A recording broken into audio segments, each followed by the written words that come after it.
जय शनिदेव। प्रिय दर्शकों, मैं योगेंद्र वर्मा ज्योतिष सीखो चैनल में आपका हार्दिक स्वागत करता हूं।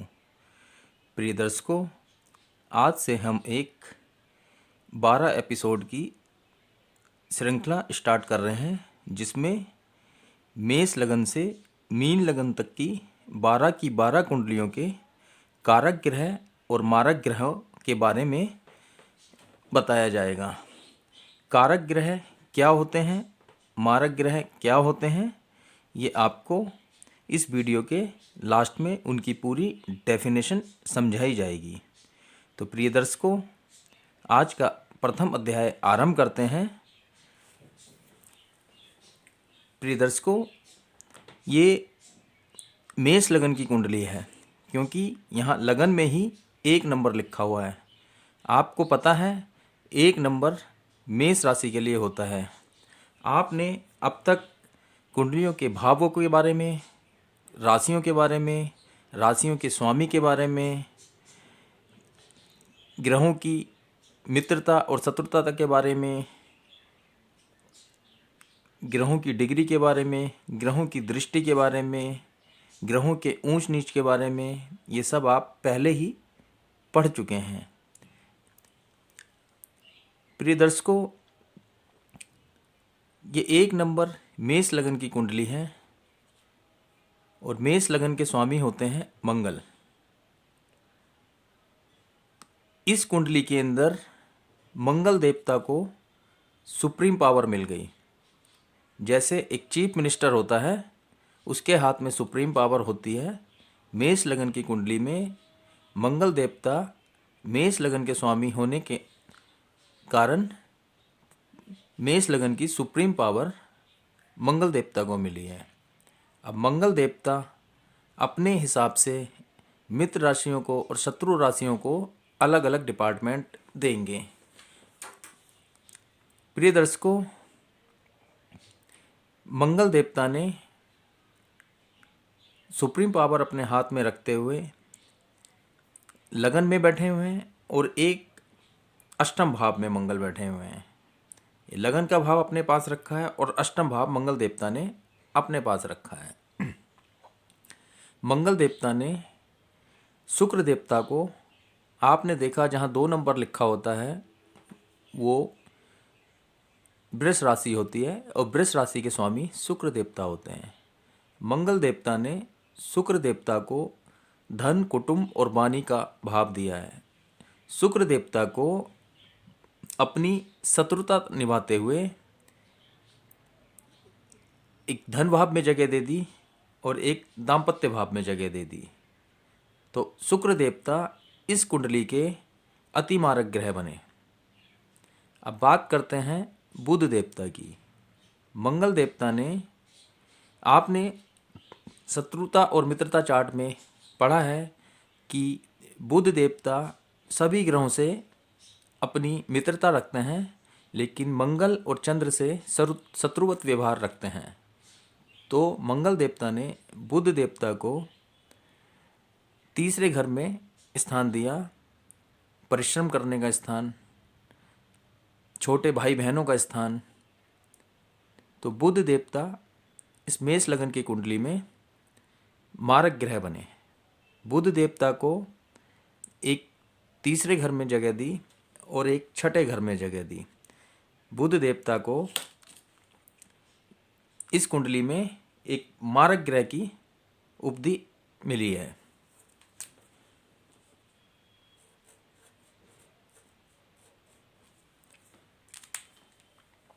उसके बाद बात करते हैं चौथे हाउस की। चौथा घर कर्क राशि। कर्क राशि के स्वामी चंद्रमा देवता।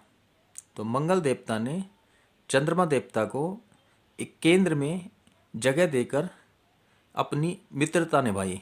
आपने देखा मंगल और चंद्रमा आपस में मित्र हैं, तो इन्होंने एक केंद्र में जगह दे दी, भौतिक सुख दे दिए, माता का स्थान दे दिया। तो चंद्रमा मेष लगन की कुंडली में एक योग कारक ग्रह बने। अब बात करते हैं सूर्य देवता की। मंगल देवता और सूर्य आपस में परम मित्र हैं। तो मंगल देवता ने त्रिकोण में सूर्य देवता को एक जगह दे दी, तो सूर्य देवता भी इस कुंडली में कारक ग्रह बने। आपने बुध, शुक्र और मंगल का समझ लिया। अब बात करते हैं भाग्य भाव की। तो मंगल देवता और गुरु देवता आपस में मित्र हैं, तो गुरु देवता को भाग्य में जगह दी और एक जगह व्यय के अंदर जगह दी। तो मंगल देवता ने गुरु देवता को इस कुंडली में एक कारक ग्रह की पदवी प्रदान की। अब बात करते हैं शनि देवता की। आपको पता है मंगल देवता और शनि देवता आपस में शत्रु हैं। तो इस कुंडली में दसम और एकादश भाव के अलावा अन्य कोई स्थान खाली ही नहीं बचा। तो मंगल देवता ने इनको 10वें और 11वें भाव में जगह दी। भाव तो शनि देवता को अच्छे मिल गए, लेकिन इनको यहाँ पर न कारक में गिना जाएगा न मारक में गिना जाएगा। ये एक समग्रह की तरह काम करेंगे, यानी न अच्छा करेंगे न बुरा करेंगे। यानी व्यक्ति जैसे कर्म करेगा शनि देवता उसको कर्मों के हिसाब से फल देंगे। तो प्रिय दर्शकों, आपने समझा कुंडली में कारक ग्रह और मारक ग्रह कौन कौन से हुए हैं। इस मेष लगन की कुंडली में मंगल देवता अति योग कारक ग्रह बने, चंद्र देवता कारक ग्रह बने, सूर्य देवता कारक ग्रह बने, गुरु देवता कारक ग्रह बने और शुक्र देवता और बुध देवता को इस कुंडली में अति मारक ग्रह की पदवी प्रदान हुई और शनि देवता इस कुंडली में समग्रह बने। तो दोस्तों, ये बिल्कुल आधी अधूरी बात है। ये कुंडली देख के कारक और मारक ग्रह का तो हमें पता लग गया, लेकिन कौन सा ग्रह कारक कब मारक बन जाता है ये उनकी प्लेसमेंट पे डिपेंड करता है। तो मैं आपको कुछ नोट्स लिखवा रहा हूँ, वो आप लिखिए। लिखना प्रारंभ कीजिए कि कारक ग्रह सदैव शुभ फल देने के लिए बाध्य होते हैं, किंतु स्वयं की प्लेसमेंट के अनुसार। ये डिपेंड करता है उनकी प्लेसमेंट कैसी है। मैं दोबारा रिपीट कर रहा हूँ, आप लिखिए। कारक ग्रह सदैव शुभ फल देने के लिए बाध्य होते हैं, किंतु स्वयं की प्लेसमेंट के अनुसार। अगला सूत्र लिखिए। मारक ग्रह जिस घर में बैठता है उस घर की हानि करता है और वहाँ बैठकर जहाँ अपनी दृष्टि डालता है वहाँ की भी हानि करता है। फिर से रिपीट करता हूँ, आप लिखिए। मारक ग्रह जिस घर में बैठता है उस स्थान की भी हानि करता है, उस घर की भी हानि करता है और वहाँ से बैठकर जिस घर में जिस भाव पे दृष्टि डालता है वहाँ की भी हानि करता है। नंबर 3 सूत्र लिखिएगा। कारक ग्रह जहाँ बैठता है उस स्थान की वृद्धि करता है, जहाँ दृष्टि डालता है वहाँ की भी वृद्धि करता है। दोबारा बोलता हूँ, लिखिए। कारक ग्रह जहाँ बैठता है उस स्थान की वृद्धि करता है और जहाँ दृष्टि डालता है उस स्थान की भी वृद्धि करता है। आगे चौथा सूत्र लिखिए।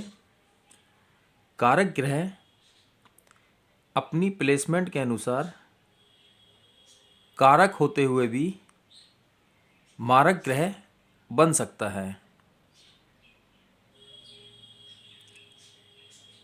कारक ग्रह अपनी प्लेसमेंट के अनुसार कारक होते हुए भी मारक हो सकता है। 5वां सूत्र लिखिए।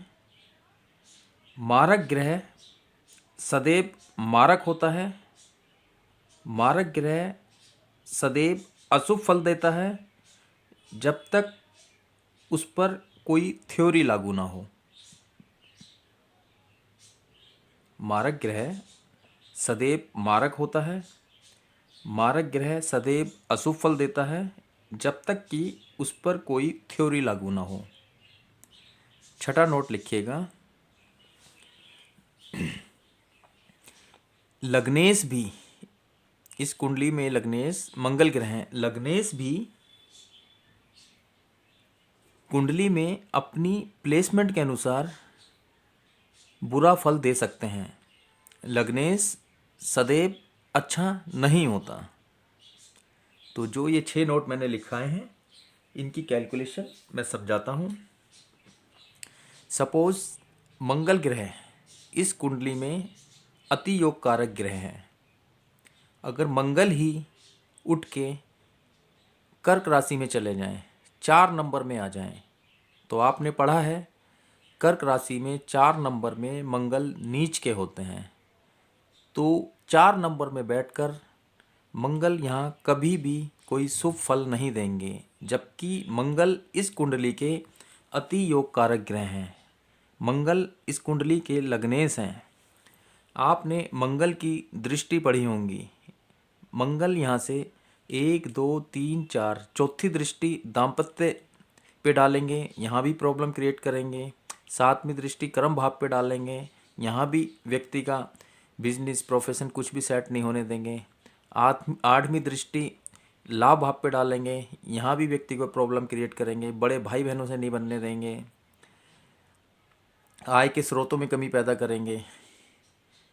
तो मंगल देवता लग्नेश होते हुए भी, अति योग कारक होते हुए भी अगर 4 नंबर में बैठ जाएं तो इस कुंडली के मारक ग्रह बन जाएंगे। इस कुंडली में मंगल देवता अच्छा फल नहीं देंगे। एक कारक ग्रह होते हुए भी अशुभ फल देने के लिए बाध्य हो जाएंगे। कुछ लोग लग्नेश के हिसाब से स्टोन पहना देते हैं। अगर किसी ने इस कुंडली में अगर मंगल देवता 4 नंबर में बैठे हैं और लग्नेश के हिसाब से मूंगा पहना दिया, तो एक मंगल देवता इस पूरी कुंडली के व्यक्ति का बंटाधार करने में ही काफ़ी होंगे। यहाँ पर हमें नीच के मंगल को मनाने के लिए पूजा पाठ करना है, ना कि जातक को स्टोन बनाना है। अब इसी तरीके से मान लीजिए सूर्य इस कुंडली में अति योग कारक ग्रह है। मंगल देवता ने सूर्य को त्रिकोण में जगह दी है और यही सूर्य उठकर अगर यहाँ 7 नंबर में आ जाएं तो सूर्य यहाँ नीच के हो जाएंगे। आपने पढ़ा है तुला राशि में 7 नंबर में सूर्य नीच के होते हैं। तो सूर्य कभी भी यहाँ अच्छा फल देने नहीं वाले। 7 नंबर में दृष्टि डाल के लग्नेश पे प्रभाव डालेंगे। इसी तरीके से चंद्रमा इस कुंडली के अति योग कारक ग्रह हैं। चंद्रमा ही उठकर अगर 8वें में आ जाएं, आपने पढ़ा है चंद्रमा वृश्चिक राशि में 8 नंबर में नीच के होते हैं। अगर चंद्रमा यहाँ 8 में आ जाएं और जातक को अगर गलती से भी मोती बना दिया तो जातक के पागल होने के भी बहुत 90% तक चांस हो जाते हैं। चंद्रमा इस कुंडली में कभी भी अच्छा फल नहीं देंगे। इसी तरीके से गुरु इस कुंडली में एक कारक ग्रह है। अगर गुरु ही उठ के 10 नंबर में आ जाएं, आपने देखा 10 नंबर में गुरु नीच के होते हैं, तो गुरु इस कुंडली में कभी भी अच्छा रिजल्ट नहीं देंगे, ना कर्म भाव में देंगे। 7वीं दृष्टि यहाँ पे डालेंगे, भौतिक सुखों में परेशानी, माता से परेशानी। गुरु की आपने दृष्टियाँ पढ़ी हैं। 5वीं दृष्टि डालेंगे, 1 2 3 4 5 यहाँ प्रॉब्लम। 9वीं दृष्टि डालेंगे, 1 2 3 4 5 6 7 8 9 यहाँ प्रॉब्लम देंगे। तो प्रिय दर्शकों, किसी भी कुंडली का विश्लेषण करने के लिए सबसे पहले हमें हर लगन कुंडली में कौन सा ग्रह कारक है और कौन सा ग्रह मारक है ये समझना ज़रूरी है। और उसके बाद वो ग्रह किस जगह प्लेसमेंट है ये समझना भी बहुत ज़रूरी है। तो प्रिय दर्शकों, आज आपने मेष लगन की कुंडली में कारक ग्रह क्या होते हैं और मारक ग्रह क्या होते हैं ये समझा, उनकी डेफिनेशन समझी। डेफिनेशन मैं एक बार दोबारा रिपीट करता हूँ, किसी ने ना लिखी हो तो आप नोट कीजिए। कारक ग्रह सदैव शुभ फल देने के लिए बाध्य होता है, किंतु स्वयं की प्लेसमेंट के अनुसार। मारक ग्रह जहाँ बैठता है उस स्थान की भी हानि करता है, जहाँ दृष्टि डालता है वहाँ की भी हानि करता है। कारक ग्रह जहाँ बैठता है उस स्थान की भी वृद्धि करता है और जहाँ दृष्टि डालता है वहाँ की भी वृद्धि करता है। कारक ग्रह अपनी प्लेसमेंट के अनुसार कारक होते हुए भी मारक हो सकता है, जैसे मैंने आपको अभी मंगल, चंद्र, सूर्य और गुरु के बारे में बताया। मारक ग्रह सदैव मारक होता है। मारक ग्रह सदैव अशुभ फल देता है जब तक उस पर कोई थ्योरी लागू ना हो या विपरीत राजयोग का कोई योग ना बने। विपरीत राजयोग क्या होता है ये मैं आपको आने वाले चैप्टर में समझाऊंगा। कुछ एस्ट्रोलॉजर, कुछ गुरुजन समझाते हुए जब ये मेष लगन से मीन लगन तक की कुंडली को कारक और मारक ग्रह समझा रहे होते हैं, उससे पहले एक अष्टम टू अष्टम थ्योरी के बारे में बताते हैं। वो उस अष्टम टू अष्टम थ्योरी क्या होती है, अगर मैं उसके बारे में अभी बताऊंगा तो आप कारक और मारक ग्रह नहीं समझ पाएंगे और अष्टम टू अष्टम थ्योरी में ही 2-4 महीने समझने में लगा देंगे। अगर आपने मेष लगन से मीन लगन तक की सारी कुंडलियों को अच्छी तरह समझ लिया, कारक और मारक ग्रह को, तो अष्टम टू अष्टम थ्योरी को आप 5 मिनट में, मात्र 5 मिनट में समझ लेंगे, जिस तरीके से मैं समझाऊंगा। तो प्रिय दर्शकों, आज आपने मेष लगन की कुंडली के कारक और मारक ग्रहों के बारे में समझा। कल हम बात करेंगे वृष लगन की कुंडली में कौन से ग्रह कारक होते हैं और कौन से ग्रह मारक होते हैं। वो जो नोट्स मैंने आपको कारक ग्रह और मारक ग्रह के डेफिनेशन लिखवाई हैं, हर कुंडली में वही काम करेगी। ये नोट्स सदैव इन्हीं सूत्रों के हिसाब से चलेंगे। अभी मैंने आपको बताया कि सूर्य ग्रह अगर कारक होते हुए भी यहाँ बैठ गए तो मारक बन जाएंगे। कुछ ज्योतिष सूर्य का अगर मानिक यहाँ पहना दिया तो व्यक्ति का पूरा बंटाधार। मंगल यहाँ बैठ गए, मूंगा पहना दिया तो बंटाधार। प्रिय दर्शकों, कभी भी कोई भी एस्ट्रोलॉजर, पंडित या ज्योतिष आपको कभी नग धारण करने के लिए कहता है तो आप कम से कम 8 से 10 लोगों की सलाह करके नग पहनना। स्टोन कभी भी इतनी आसानी से नहीं पहनना। पूजा पाठ कर सकते हो ग्रह को मनाने के लिए, पूजा पाठ कभी नुकसान नहीं देती। अगर आपने गलत नग धारण कर लिया तो उसके रिजल्ट पॉजिटिव की जगह नेगेटिव मिलेंगे और आपका पूरा बंटाधार हो सकता है। तो प्रिय दर्शकों, आज के लिए इतना ही। कल आपसे वृष लगन की कुंडली के कारक और मारक ग्रहों के बारे में चर्चा करूंगा। धन्यवाद। जय शनिदेव।